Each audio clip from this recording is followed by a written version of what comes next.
Okay, नमस्ते. माझं नाव सचिन बिर्लिंगे, मी सासवडमधून बोलत आहे. आज आपल्यामध्ये एक असं मिरॅकल झालेलं आहे, ते आज आपण एका बहिणीच्या द्वारे आपण ऐकणार आहोत. ताई, तुमचं काय नाव आहे?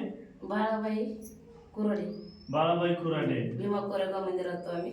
हा, तुम्हाला काय त्रास होत होता? माझं हे समजा अख्खा अंग दुखत होता, हाडके बरी समजे सांधे बिंदे.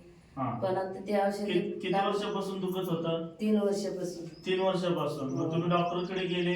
डॉक्टरकडे गेलं, 2 वेळा लगी बी रक्त बी चेक केला. ते डॉक्टर म्हणला गोळी घेऊन पण मला फरक येत नव्हतं. मी रडायचं, बसता बी येत नव्हतं, उठता बी येत नव्हतं. उठता येत हा. नव्हतं. मग तुम्ही हे चालू केलं. रियांश अमृत ज्यूस हे जे आहे, हे तुम्ही घेतल्यानंतर तुम्हाला फरक पडला का? हो, लय फरक पडला. ते अमृत ज्यूस घेतला ना, हा. तेव्हापासून मला लय म्हणजे लय आराम भेटायला लागला. झोप बी येत नव्हता मला.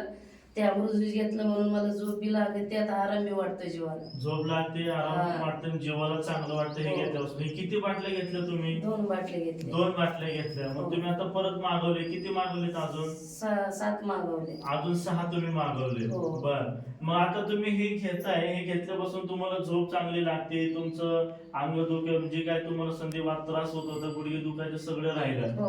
मग आता तुम्ही दुसऱ्यांसाठी काय सांग, दुसऱ्यांना तुम्ही म्हणाल का तुम्ही पण घ्या म्हणून? हो, सांगा ना. सांगाल ना? माझं फरक पडलं, माझं फरकच पडलाय ना डायरेक्ट. माझं आता तर काय तर मला काही वाटत नाही, नुसतं आराम वाटत नुसतं. आता नुसतं आराम वाटतोय. हो. हे घेतल्यापासून तुम्हाला फरक हो, पडलेला आहे. फरक पडलाय. बरं, आम्ही हे तुम्हाला देतो, हे तुम्ही घ्या. ओके. हो.